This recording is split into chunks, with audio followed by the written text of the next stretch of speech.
Pokemon retelling. You gotta catch them all. Oh, I wondered. There's actually honey in Pokemon, right?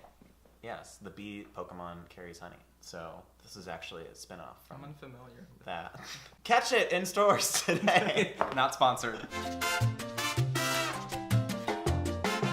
Hi guys, and welcome back to Slice of Mike. Today I have a special guest with me. This is my friend Matthew. We're friends. Is it Matt or Matthew? I prefer Matthew. I just met him today. Matthew is somebody that I will turn to when I have questions about what books to read next, because he somehow, I guess, I read a lot of books. Like, I read a lot of books. He reads a lot, and he works in a bookstore, so he's around books a lot. And so if I ever am looking for something kind of off the beaten path, then I usually ask him what he's reading. If I don't want to read something, I'll give it to you, because that way I don't have to, and I can just know if it's good. Okay. If you trust their opinion, though. Yeah. I don't know if my opinion is always something that people want to hear, but this is a video in which Matthew will be talking about 5 books that he's excited about. Yeah. Although you haven't necessarily read them, but you're... I'm halfway through 2 of them. Okay. And one's a manga, so... Okay.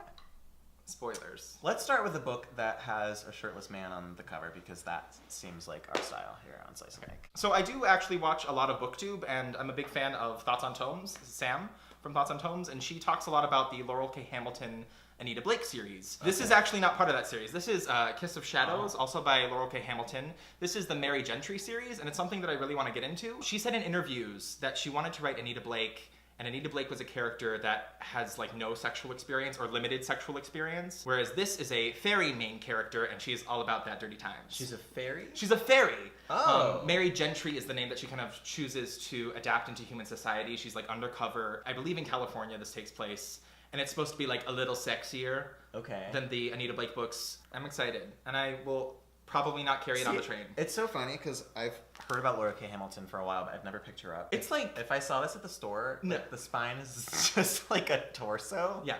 No, and the other books are mass markets too, and they have just like inanimate objects on the covers. Like the first one, Guilty Pleasures, is like a corkscrew. Right. And that's it. It has nothing to do with the book. It's like the 50 Shades of Grey series. Yeah. Well, that was a steamy start. I don't know where we're going to go from here. What's book number 2? Okay. Up next, I actually read a lot of manga too, and this is my high school life as a fudanshi. If you don't know, a fudanshi is a person who likes boys' love, yaoi manga, which is male-male relationships. And this is about a boy who is heterosexual but is really into yaoi. He just likes to see male characters falling in love, and of course that causes him a lot of anxiety. It's drawn really well. It's a debut for a new manga series, and I'm super excited about it. I picked it up on a whim. I'll probably read it on the train ride home today, so I'll let you know if it's good. Maybe. In the comments below. I don't know. What are you saying? I just got talking. Book number 3, Reveal Your Secrets. Book number 3, Reveal Your Secrets. This is Black Moses. Now this is actually translated from French, an African dialect of French. It was shortlisted, longlisted. It was nominated for the Man Booker International Prize for translation. Cool. And it's blurbed as 1970s Africa Oliver Twist. The main character has an incredibly long name, and so everyone just calls him Moses or Black Moses. That's kind of the shtick of it. And he ends up in an orphanage in a rough and tumble gang. It's short and sweet, and the cover is, I'm a big fan of it. Is it a Peter Pan retelling? I'm just curious. No. I think it's trying to like evoke the idea of it, like justice for poor people, or I don't know. That's Robin Don't Hood. put that in. That's a Robin terrible Hood. story. Yeah, I think that's Robin Hood. Oh, I thought it was Peter Pan. I think it is more of Robin Hood. I haven't read it. I don't know. Why aren't there more Peter Pan retellings? Why don't you read it and tell me all about it? Who are you talking to? Everyone. Why aren't there more Peter Pan retellings? That's There what I'm are curious 3 about. coming out in July. Oh. There are 3 Captain Hook stories coming out. I was looking this up because I was just curious. Not Captain Hook. No, but that's Peter. But like Peter Pan's gonna be. Yeah, in but that. I want to know more about Peter Pan. I'm so tired of hearing about Peter Pan. It's been a minute. You heard it here. It's been 1 minute. Yikes. Yay. Silenced on my own channel. Book number 4. Book number 4 is The Lake by Banana Yoshimoto. Now, I read The Kitchen, or I think it's actually just called Kitchen by Banana Yoshimoto. This is just a really sweet love story. I got about halfway through on the ebook and then realized I want a physical copy. It is out of print, but it's 2 people dealing with grief, and they see each other from opposing apartment complexes, and they start communicating through their windows, and then they meet in person, and maybe a little romance ensues. It's really sweet. Her writing is super poetic and really cute, and it's really well adapted for an American audience. The translation is easily accessible, despite it taking place in Japan. Where does a lake come in? I don't know. You'll have to read it to find out. Do they... is it a spoiler? I just want to know, like, is the lake a character? No, there's a body of water that they go to. I haven't gotten to it yet in the actual read. This is the one I'm halfway through. Do you think they die? I think this so. is the type of book where they both die. I hope they do, because that would be really beautiful. Also, there's a magic lake in this. No, there's no.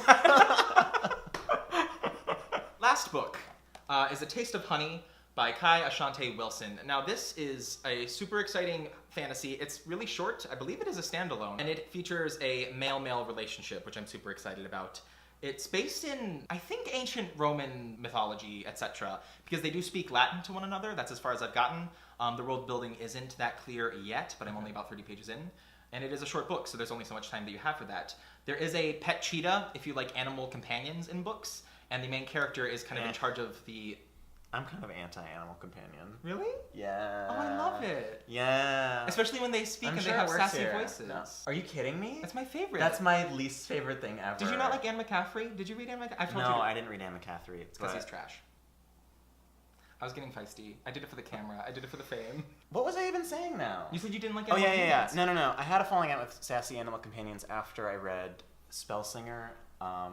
But you didn't months like ago. that whole book. But that was an aspect of it. Sassy animal companions, they're just like, it doesn't do... I can't explain it. No, that's it's fine. It's just a visceral emotion. No, that's that okay. I feel. I like I them. think because it's such a trope now. It's like, why can't we just have a nice animal who doesn't have... Well, that's more akin to what this is. He's just like a pet cheetah. You just said it was sassy. Well, no, I said that I like that. Okay. Do I need to redo this? Did I mess up? No. What did I say? You misrepresented the book, but that's all. Oh, that's good.